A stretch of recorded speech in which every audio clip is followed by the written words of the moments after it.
Steps to start tracking an iPhone or Apple device from our app or a web browser.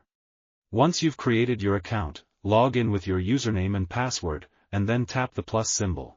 Select the option Track any iPhone, iPad or Android phone or tablet. Assign a name to the device and select Add. The next step is to share the download link for the Americaloc Go app with the user of the phone you want to track.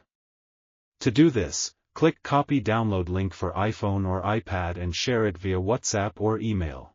Next, tap the Copy Activation Code button and paste it into a WhatsApp message, an email, or a text message to share it with the user of the phone you are going to track.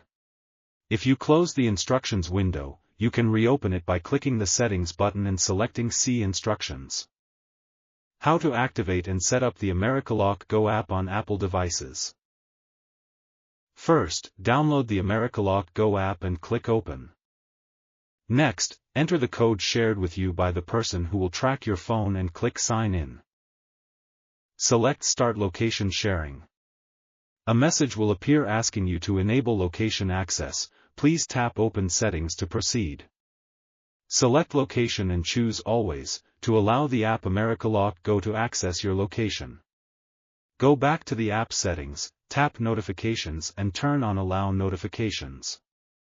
Finally, activate the option Background App Refresh to ensure the app continues to function even when it is not opened on the device. Open the app and tap Start Location Sharing. The app will start transmitting the location of the device on which it is installed. Americaloc Go, the app that turns an iPhone into a powerful GPS tracker.